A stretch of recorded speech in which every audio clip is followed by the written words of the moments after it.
Ir pienācis marta mēnesis. Tas vienmēr neusticams un mānīgs. Diena iesākās tumša, miglaina. Soļojam, pienākuši pie upes ielejas, zīmīgs celms. Tas uzprasās, lai uz tā pakāptos pārlūkot mūsu pirmo pieturvietu.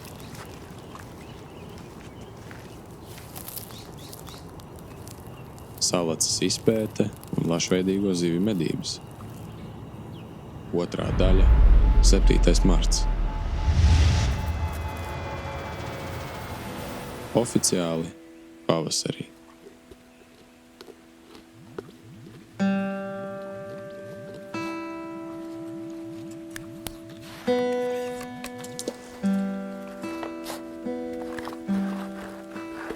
Svinīgā notikuma atkal došanās uz upi jau nedēļas sākumā raisa nelielu tricekli.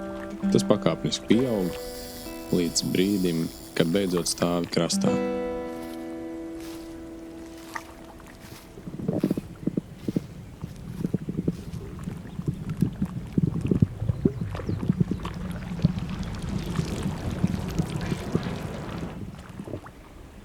Ar acis kaktiņu labajā pusē redzu sarkanu klinšu atsegumu.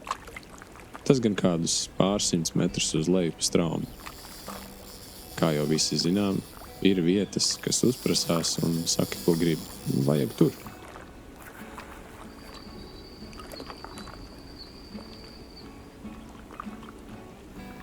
Pēc neilgā brīža atrodoties iecerētajā vietā, pie neliela atseguma, makšķer kolēģis jau saka: ir. Manuprāt, tā pauze. Raisās domas. Nu tikai sākam. Un ir? Nevar būt, bet skatos, ir. Pirmajā acu uzmetienā redzu, kāds ieliecies, viss notiek. Bet ātri vien no manis atskan: līdaka. Un tā ir, kā es pavisam būtu aizmirsis, kad vasarā cenšos pat pielūgt zaļsvārdzi ar garo degunu, kaut nu tā iekamtu tam gumijas māneklim. No galvenais tagad jau nevar līdeku turēt. Ko darīt? Nezinu. Vai nu jāņem viņa būt, nu viņa nomirst tāpat. Bet turēt nedrīkst. Paturpinot par pirmo ķērienu, līdekas lomā paturēt aizliegts no 1. marta līdz 30. aprīlim. Taču, ja gadījies tādu noķert un ja nu zivi savainot, vai tiešām labākais variants būtu pusdzīvu ēru mest atpakaļ upē, nevis nobendēt, lai nemokās. Mums paveicās un nedaudz gausā dāma atžirga. Iespējams, vēl zemā ūdens temperatūra ļaus tai atkopties un neiedzīvoties infekcijās. Lai nu kā, viela pārdomām. Šo jau var neskaitīt, nav jau lass, es viltīgi pie sevis prātoju.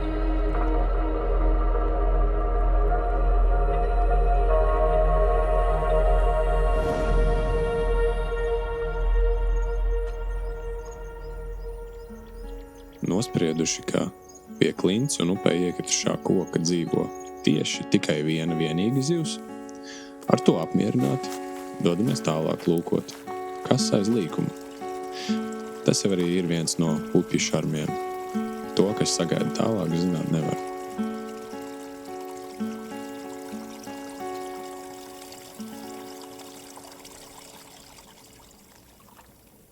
Upes pretējā krastā manāmi citi makšķernieki. Arī mūsu pusē nedaudz tālāk redzama rosība.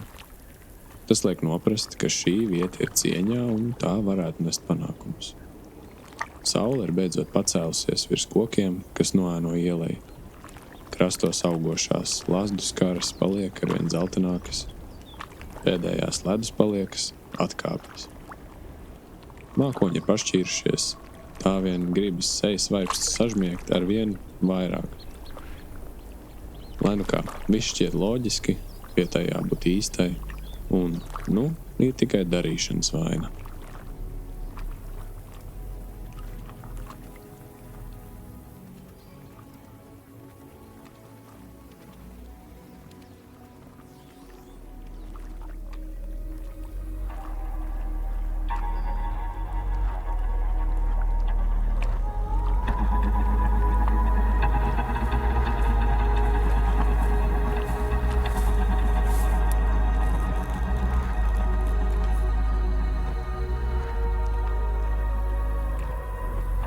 zīmīgi esam atgriezušies C-zonā.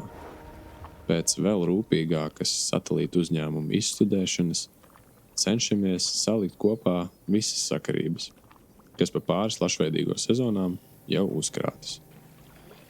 Šeit upē ir vienmērīgs plūdums, vieta ir diezgan dziļa. Par to liecina tas, ka pat 22-gramīgie mānekļi nemaz tā pa grunti daudzīties negrib. Šī konkrētā vieta kaut kā runā ar mani.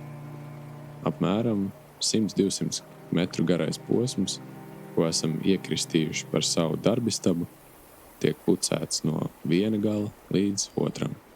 Ar tādu mānekli vai citādu, un tad atkal no viena gala līdz otram.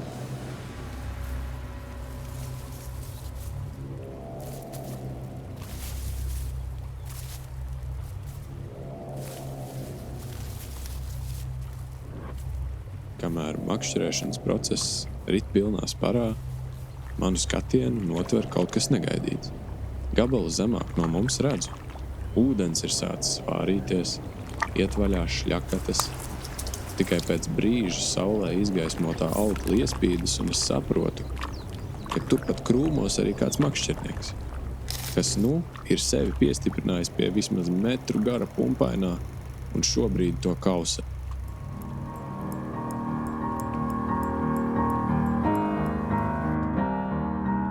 Dabīgi nostrādā kaut kas magnētisks, un arī mēs sevi atrodam nedaudz tuvāk šī makšķernieka kabinetam.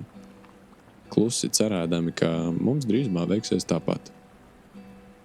Bet nekā, vismaz pagaidām.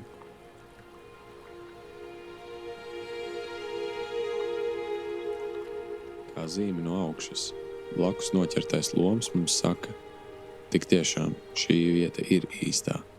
Tikai darīšanas vaina. Vajag paņemt pauzīti. Tiek patukšotas līdzpaņemtās enerģijas rezerves. Upe dažreiz ir jāpavēro. Pavisam mierīgi, bez makšķerēšanas. Visu dienu to skandinu. Lašveidīgās zivs taču dažreiz sevi nodod un izceļas no ūdens. Pēc laika, protams, viss atkal pieklust, un esam no jauna iegājuši darba ritmā. Turamies pie esošās vietas, jo kur nu vēl brist, ka zivis ir šeit pat. Pavisam nemanot jau pienāk pusdienas laiks. Abi ar kolēģi esam sadalījušies, jo mūsu turp šurpi gāja pamīšas. Ik pa laikam gan satiekamies, nedaudz apmainamies ar pieredzēto, bet turpinam darboties.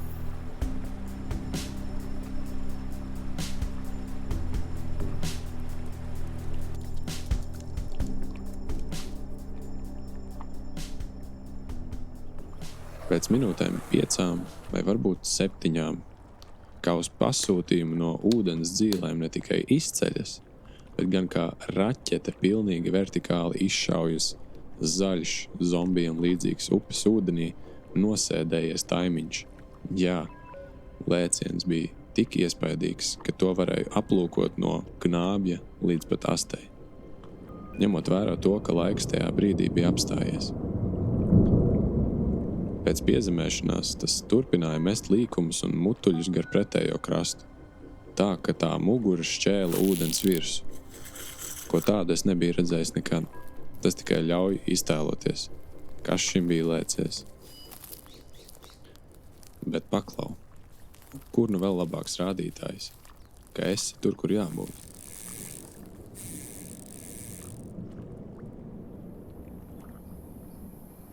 Pēc Taimiņkunga paraugu demonstrējumiem es kā sadedis nesājos ap vietu, kur šovs norisinājās. Tiek atkal mainīti mānekļi dziļāki, saklāki, spīdīgāki, dabīgāki. Un tomēr es sevi jūtu, ka it kā pietrūkst kāda svarīga slepenā sastāvdaļa. It kā tas būtu mojo, kas nedaudz iztrūkst. Taču lielu gandarījumu es jau sajūtu, ka esmu pievedis mūs pie vietas, kur zivis pašas lec virsū. Tā it kā man ar to pietiktu. Marts turpina spēlēt savu, un saule nomaina mākoņi. Līdz ar to ūdens virsmu pāršalts vilnīši, un asāka vēja brāzma it kā ieurbjas līdz pat kaulam. Pēc laika mēs attopamies, ka pulkstens jau tuvojas taistundai. Un ne vārda nepasakot, mums abiem prātā ienāk doma. Diez vai krūma onkulīts vēl aizvien sēž turpat. Savā biedra sejā es redzu viltīgu smīnu. Un pēc apcu mirkļa mēs jau abi stāvējām vietā, kur pirms dažām stundām no ūdens uz fotosesiju tika izcelts metrs. Vai precīzāk, metrene, plašumām. Tādu piederību es tam piešķīru, ķīķerējot caur krūmiem.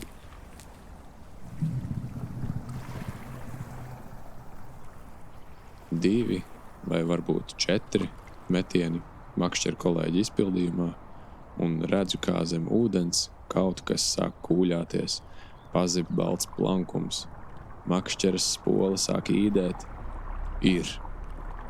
Man uzreiz bija skaidrs. Līde, ka šoreiz man no sakāves nepaglābs. Esmu paspēlējis pa visām lozēm. Taču plašveidīgās zivis ķerot, ir tāda sajūta, ka tas ir komandas darbs. Ja kaut vienam biedram zivs ir galā, mēs visi izjūtam prieku un gandarījumu par šo sasniegumu.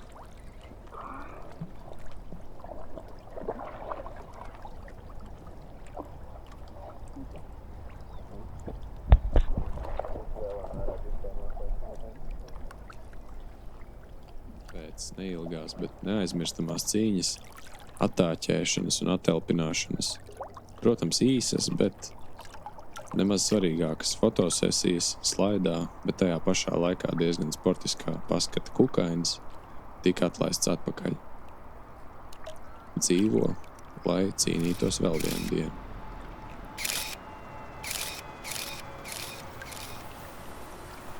Lieki piebilst, ka viss atkal risinājās pulkstens 14:30. Cik ātri šis cīniņš ieradās, tikpat ātri šīs izjūtas jau pagājis. Atlikušo dienas daļu nolēmām turpināt un meklēt citur.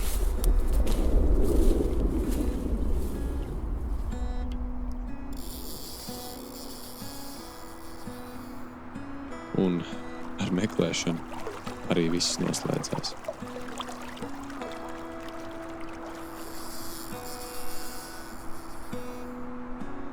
Tumšās priedes un egles atkal tērpās sarkanā dzintarā.